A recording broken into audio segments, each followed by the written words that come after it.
Hello hi നമസ്കാരം. ശരിക്കും എമ്പുരാൻ റിലീസാവുന്നതിന് മുമ്പ് തന്നെ നമ്മൾ ഭയങ്കര ആകാംക്ഷയോടെ നോക്കിയിരുന്നൊരു സിനിമയാണ് തുടരും. അപ്പോൾ റിലീസായിട്ട് കുറേ ദിവസങ്ങളായി. ഞങ്ങൾ സിംഗപ്പൂരാണ് കാണാൻ പോകുന്നത്. സിംഗപ്പൂരിലെ എല്ലാ പ്രാവശ്യവും നല്ല സിനിമകൾ കൊണ്ടുവരുന്ന നമ്മുടെ SG കൊളീസിയം അവർ തന്നെയാണ് സിംഗപ്പൂർ ഈ സംഭവം റിലീസ് ചെയ്തിരിക്കുന്നത്.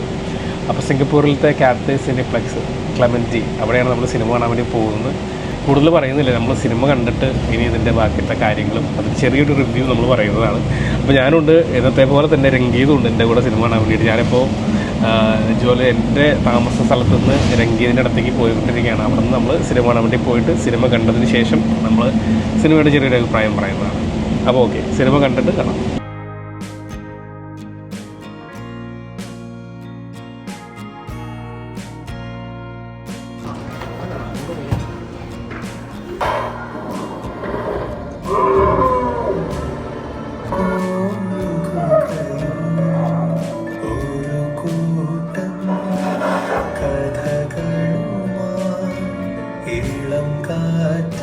യെസ്, അപ്പോൾ തുടരും കണ്ട് വന്നിരിക്കുകയാണ്.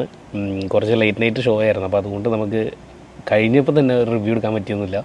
തുടരും സിംഗപ്പൂരിലത്തെ കാത്തേ ക്ലെമൻറ്റി എന്ന് പറഞ്ഞ ഒരു തിയേറ്ററിലാണ് ഞങ്ങൾ കണ്ടത്. ഞാനും എൻ്റെ 2 സുഹൃത്തുക്കളുണ്ടായിരുന്നു, രംഗീതും ജിഷ്ണും. അപ്പോൾ അവരോട് നമുക്ക് അവരുടെ അഭിപ്രായം റെക്കോർഡ് ചെയ്യാൻ പറ്റിയില്ല. പക്ഷേ അവർ ഇഷ്ടപ്പെട്ടു എന്നാണ് പറഞ്ഞത്. എന്തായാലും തുടരും. സിംഗപ്പൂരിലെ SG കൊളീസിയം, ഒരുപാട് മലയാള സിനിമകൾ സിംഗപ്പൂരിലേക്ക് കൊണ്ടുവരുന്ന SG കൊളീസിയമാണ് തുടരും സിംഗപ്പൂരിൽ റിലീസ് ചെയ്തിട്ടുള്ളത്. സിനിമയിലേക്ക് വരികയാണെന്നുണ്ടെങ്കിൽ തരുൺ മൂർത്തിക്ക് ഭയങ്കര ഒരു താങ്ക്സ് ഉണ്ട്. കാരണം ലാലേട്ടനെ ഇഷ്ടപ്പെടുന്ന ഒരുപാട് ആൾക്കാർ വർഷങ്ങളായിട്ട് വെയിറ്റ് ചെയ്തുകൊണ്ടിരിക്കുന്ന ഒരു സിനിമ തന്നതിന് ഒരു പരിധിവരെ എമ്പുരാനിൽ ലാലേട്ടനെ നമുക്ക് തിരിച്ച് കിട്ടിയെങ്കിലും പൂർണ്ണമായിട്ട് പഴയ ഒരു ലാലേട്ടനെ തിരിച്ച് കിട്ടണം, അല്ലെങ്കിൽ കിട്ടും എന്ന് ആഗ്രഹിക്കുന്ന ആളുകൾക്ക് പറ്റി അല്ലെങ്കിൽ കാണാൻ ഗൂസ് ബംസ് തരുന്നൊരു സിനിമ തന്നെയാണ് തുടരും. തരുൺ മൂർത്തിക്ക് ഒരുപാട് താങ്ക്സ് ഉണ്ട്. സിനിമയെക്കുറിച്ച് പറയുകയാണെന്നുണ്ടെങ്കിൽ സ്റ്റോറി തരുൺ മൂർത്തിയുടെ തന്നെയാണ് സ്റ്റോറി എന്ന് തോന്നുന്നു. അത് തരുൺ മൂർത്തി തന്നെയാണ്. പിന്നെ വേറെ ഒരാൾ കൂടെ എഴുതിയിട്ടുണ്ട് തോന്നുന്നു. പണ്ട് ഇവിടെ കേട്ട ഒരു കഥയൊക്കെ തന്നെയാണ്, പക്ഷേ ഒരു ഭയങ്കര ഫ്രഷ്നെസ്സോടുകൂടി ആ സിനിമ നമ്മുടെ മുമ്പിലേക്ക് വരെ എത്തിച്ചിട്ടുണ്ട്. പിന്നെ ഇതിൻ്റെ മേക്കിങ് അടിപൊളി മേക്കിംഗ് തന്നെയാണ്. കാരണം തരുൺ മൂർത്തിയുടെ ഇതിന് മുമ്പ് കണ്ട 2 സിനിമകൾ, ഓപ്പറേഷൻ ജാവയും സോദി വെള്ളക്കയും എനിക്ക് ഭയങ്കരമായിട്ട് ഇഷ്ടപ്പെട്ടൊരു സിനിമയാണ്. അപ്പോൾ തരുൺ മൂർത്തി ലാലേട്ടനെ എങ്ങനെയാണ് ഉപയോഗിക്കുന്നത് നമുക്കൊന്ന് കാണാനുള്ളൊരു ആകാംക്ഷ ശരിക്കും ഉണ്ടായിരുന്നു. ശരിക്കും എമ്പുരാനേക്കാൾ കൂടുതൽ ആകാംക്ഷ തുടരും കാണാൻ എനിക്കുണ്ടായിരുന്നു പേഴ്സണലി. പിന്നെ ഒരു കാര്യം പറയുകയാണ്, എനിക്ക് സിനിമയെക്കുറിച്ച് ആധികാരികമായിട്ട് സംസാരിക്കാൻ റിവ്യൂ പറയാനൊന്നും അറിയില്ല. 1-2 സിനിമകളെക്കുറിച്ച് ഇങ്ങനെ നമുക്ക് നമ്മുടെ വ്യക്തിപരമായിട്ടുള്ളൊരു അഭിപ്രായം പറയണമെന്ന് മാത്രമേ ഉള്ളൂ. അല്ലാണ്ട് ഭയങ്കര ഒരു വലിയ റിവ്യൂവർ ആവാനൊന്നും ഞാൻ ശ്രമിക്കുന്നുമില്ല. ലാലേട്ടൻ ശോഭന കോംബോ, നമ്മൾ മിന്നാരം, നാടോടിക്കാറ്റ്, അങ്ങനെ ഒരുപാട് സിനിമകളിൽ നമ്മൾ കണ്ടിട്ടുള്ള ശോഭന ലാലേട്ടൻ കോംബോയിൽ ചെറിയ കോമഡി സംഭവങ്ങളൊക്കെ കൊണ്ടുവന്നിട്ടുണ്ട് തരുൺ മൂർത്തിനകത്ത്. അത് നമുക്ക് എല്ലാവർക്കും എൻജോയ് ചെയ്യാൻ പറ്റുന്നൊരു സംഭവം തന്നെയാണ്. പിന്നെ ഈ സിനിമയിൽ എടുത്തു പറയേണ്ട ഒരു സംഭവം, അതായത് ലാലേട്ടൻ്റെ ഷൺമുഖൻ എന്ന കഥാപാത്രത്തിൻ്റെ ഒപ്പം കട്ടയ്ക്ക് പിടിച്ച് നിന്നൊരു വില്ലനുണ്ട് ഈ സിനിമയിൽ. പ്രകാശ് വർമ്മ എന്നാണ് പുള്ളിയുടെ പേരെന്നാണ് എൻ്റെ ഓർമ്മ.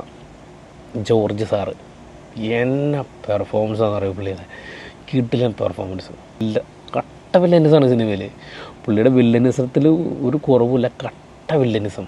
പക്ഷെ പുള്ളി അത് അവതരിപ്പിച്ചാണ് ഒരു സംഭവമുണ്ട്, അത് അടിപൊളിയായിരുന്നു. പുള്ളി എന്തായാലും മലയാള സിനിമയിൽ ഒരു കലക്കിറക്കും, ഒരു സംശയമില്ല അതിനകത്ത്. പിന്നെ ലാലേട്ടനിലേക്ക് വരികയാണെന്നുണ്ടെങ്കിൽ ഈ സിനിമയിൽ 1-2 സെൻറ്റിമെൻ്റൽ സീനുകൾ ലാലേട്ടൻ്റെ ഉണ്ട്. അത് കൂടുതൽ പറഞ്ഞാൽ സ്പോയിലറായി പോകും. പക്ഷെ ഒരു കാര്യം ഞാൻ പറയാം, ഒരു സീനിൽ ലാലേട്ടൻ കരഞ്ഞുകൊണ്ട് ഒന്ന് വീഴുന്നൊരു സീനുണ്ട്. പിന്നെ നമുക്കെല്ലാവർക്കും പണ്ടൊക്കെ നമ്മൾ ലാലേട്ടൻ്റെ സിനിമയിൽ ചില സീനുകളൊക്കെ ലാലേട്ടൻ കരയണമാകുമ്പോൾ നമ്മൾ കൂടെ ഞാൻ കണ്ടിട്ടുണ്ട്. അങ്ങനത്തെ ഒരു ഫീല് കിട്ടുന്ന ഒരു സീൻ ഇതുണ്ട്. പിന്നെ പറയുകയാണെന്നുണ്ടെങ്കിൽ അതിൻ്റെ മ്യൂസിക് ജെയ്ക്സ് ബിജോയാണ്. ബാക്ക്ഗ്രൗണ്ട് മ്യൂസിക് ക്ലൈമാക്സ് ഫൈറ്റിലൊക്കെ ഇട്ടേക്കുന്ന ഒരു ബാക്ക്ഗ്രൗണ്ട് മ്യൂസിക് ഉണ്ട്.